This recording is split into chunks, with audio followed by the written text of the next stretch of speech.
Hello, and welcome back to a Transformed Life podcast. I am so excited that you are joining me for this episode today. And because we are in the midst of an eclipse season and it was the blood moon a few days ago, many people are experiencing difficult times, challenging circumstances, uh, life interruptions, life pivots, unexpected events. And so today is going to be a little bit of a different podcast because I need this podcast as much as you maybe need to listen to this. So I wanted to bring some nourishment to your soul if you are going through difficult, challenging times, things that are unexpected. Life seems to be working in the collective right now, and a lot of people are experiencing challenging situations, things that were not anticipated. And I want to chat with you about how to navigate these challenging times without losing yourself. Some seasons in life simply feel heavier, more emotional, more uncertain, more intense. Things feel like they are shifting, unraveling, asking something of us. And when we find ourselves in one of those seasons, it can really be easy to assume something has gone wrong. Maybe shame comes up for you. It can be easy to think, why is everything so hard right now? Why do I feel so stretched? Why does everything feel tender, exposed, or unclear? Though I want to offer a different perspective today. Sometimes difficult seasons are not here to destroy us. Sometimes they are here to reveal, to clarify, to strip away what is no longer aligned, to show us what we can no longer keep carrying, to invite us back into deeper truth. And that does not always feel good. In fact, sometimes it feels like grief. It is grief. Maybe it feels like exhaustion. Perhaps it feels like confusion or even disappointment because life is not going the way we thought it would. Through difficult times, though difficult times often contain information, and if we can stay with ourselves through them instead of abandoning ourselves in the middle of them, they can actually become super powerful seasons of transformation. So today, I want to talk about how to navigate challenging times without losing yourself. Not by pretending everything is fine, not by forcing positivity, not by over-explaining your pain, by staying anchored in what is true, what is yours, and what matters most. The first thing I want to say is this: challenging times reveal. They do not just disrupt. Pressure has a way of showing us what was already unstable, unsustainable. It reveals the relationships that have drained us, the commitments that no longer fit, the patterns that cost us too much, the places where we have been overriding our own needs, our own intuition, and our own capacity. A hard season can expose all of that very quickly, and it can be super disorienting. And while all of this can feel brutal in the moment, it is also useful because clarity is a gift, even when it arrives through discomfort. Sometimes what is falling apart was never meant to be held together by force. Sometimes what feels like loss is actually life asking for a more honest alignment. Sometimes what feels like chaos is the end of pretending. That does not make it easy, though it does make it meaningful. So if you are in a challenging season right now, one question to ask yourself is, what is this season revealing? Not just what is hurting, not just what is frustrating, though what is being shown to me that I can no longer ignore. Maybe it is your need for rest. Maybe it is the truth about a relationship. Maybe it is the reality that you have been overgiving. Maybe it is grief you have not let yourself feel. Maybe it is a call to simplify. Maybe it is the realization that you cannot build your future while betraying yourself in the present. That is what difficult seasons do. They reveal.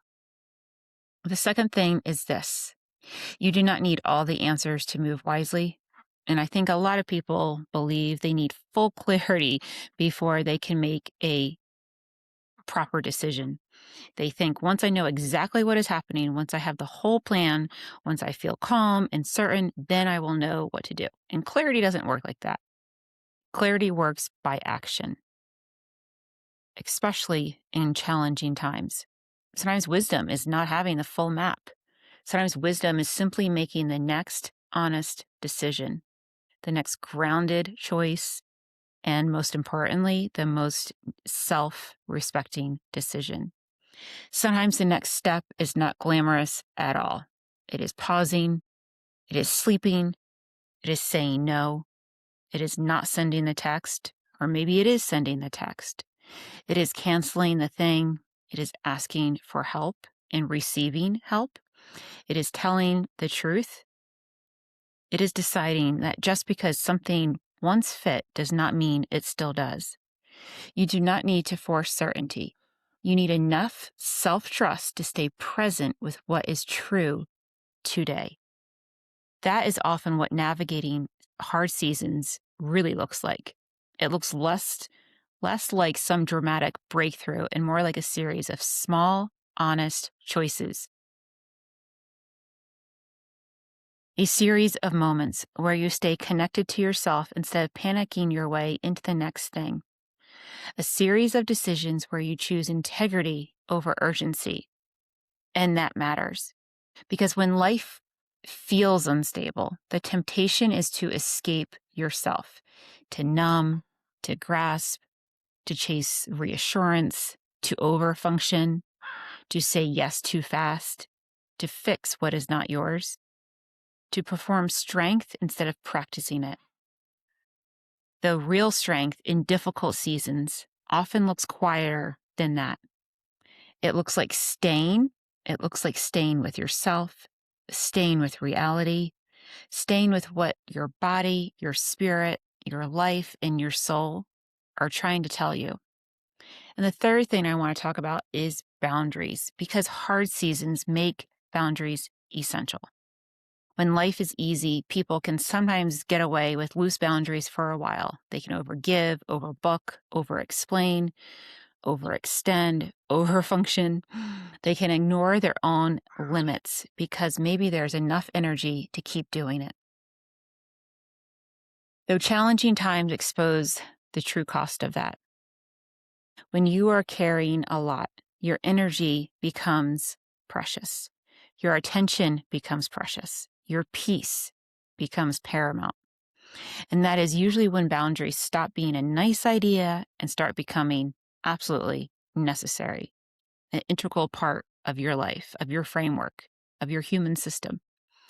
Boundaries in hard seasons might look like taking longer to respond, declining things you normally would say yes to, ending conversations sooner, not picking up emotional labor that is not yours, not over-explaining your decisions, protecting your rest, protecting your focus, protecting your healing, protecting your mind, body, and spirit and soul. And I want to say this very clearly. A boundary is not cruelty. A boundary is not rejection. A boundary is not punishment. A boundary is an act of responsibility. And what is responsibility?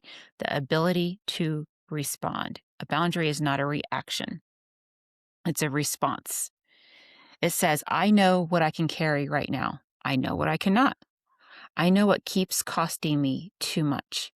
I know that if I do not protect my energy, I will lose myself trying to be everything for everyone.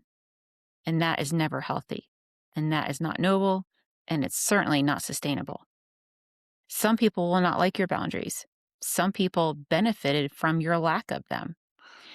Though that does not make your boundary wrong. Especially in hard seasons, you do not need to justify every shift you make in order to survive, heal, regroup, or protect what matters. And the fourth thing is this: grief and clarity can exist together. I think this is really important because sometimes when something painful happens, people assume that if it hurts, it must be wrong. If I am grieving, maybe I made the wrong decision. If I feel sad, maybe I should go backward. If this ending hurts, maybe I should hold on. Though grief does not always mean something should, or could continue. Sometimes grief is simply the natural response to change, to endings, to unmet expectations, to the loss of what we hoped would be, to the version of life we thought we were building, to the realization that something is no longer ours to carry. You can feel sadness and still know something is true. You can mourn and still move forward. You can love something and still release it. You can wish it had gone differently and still accept what is real. And this is maturity. This is emotional honesty. That is what it means to navigate life without forcing everything into simple categories. Not everything painful is bad. Not every ending is failure. Not everything difficult means stop. Sometimes challenging seasons ask us to grieve with open hands, to let ourselves feel the ache without making the ache our identity, to honor what mattered without insisting it remain the same. And that is sacred work. Your job in difficult times is to stay anchored, not perfect, not endlessly productive, not even emotionally unaffected, but simply anchored. Anchored in what is true, anchored in your values, anchored in your body, anchored in what actually supports you. When life feels intense, this is not the time to abandon your basics. This is the time to come back to them, to double down on the basics of soul care. Come back to sleep. Come back to hydration. Come back to movement. Stay grounded in prayer or meditation. Come back to your breathing. Come back to time outside. Come back to journaling. Come back to saying the true thing out loud. Come back to reducing noise in your head, reducing noise from external stimuli. Come back to asking, what do I need today to stay with myself? Because when we lose ourselves in a hard season, it usually does not happen all at once. It happens in little ways. We stop listening to our body. We ignore our limits. We make decisions from fear, from a flight, fight, freeze, fawn response. We reach outside ourselves for constant reassurance. We overcommit because we do not want to disappoint anyone. We let urgency lead instead of integrity leading. We betray what we know. And then we wonder why we feel farther and farther from ourselves. Though the way back is also in little things, tiny returns, tiny acts of self-trust, small moments of truth, tiny decisions that say, I'm still here, I'm not leaving myself in this. And that is the work. And maybe that is the invitation in this challenging season for you, not to become someone else overnight, not to master the whole lesson immediately, though to remain connected to yourself while life is changing around you. To listen, to notice, to simplify, to protect, to grieve, to speak the truth in kindness and love, to choose what is aligned even when it is hard. So if you are in a difficult season right now, here is what I want to leave you with. You're not failing just because life feels heavy. You're not off track simply because things are unclear. You do not need every answer today, even though it feels like it. You do not need to force what is not flowing. You do not need to keep carrying what is breaking you. You do not need to lose yourself in order to make it through. Maybe the season is not here to punish you. Maybe it is here to clarify you. Maybe it is here to show you what matters. Maybe it is here to return you to truth. Maybe it is here to help you become more honest about what stays, what goes, and what must be protected now. And maybe your bravest move is not pushing harder or faster or more. Maybe your bravest, courageous move is staying with yourself while things become clear in the midst of the storm. Thank you for being here with me today. If this episode spoke to you, please share it with someone who may be walking through a challenging season too. And most of all, please take care of yourself. Honor your capacity, trust what is being revealed, and let the season teach you without letting it take away from yourself. I will talk to you soon. If you enjoyed this podcast, I would greatly appreciate a 5-star review on whatever platform you are listening to. If you are watching this on YouTube, I would greatly appreciate a subscribe, like on this channel. It helps spread our message and our calling to the ends of the earth. And if you would like to support this show, then please support this by signing up for a subscription to Heal Thy, our monthly card deck, where we teach and guide you out of overwhelm, stress, and burnout with one simple theme every month that you can concentrate for 30 days, a habit, if you will, that is inspirational, it's encouraging, and it's motivation, and it's a beautiful design for your daily life. And it was really created to bring health, healing, and hope to humanity. Thank you so much for joining me. I will see you next week. Have a beautiful day.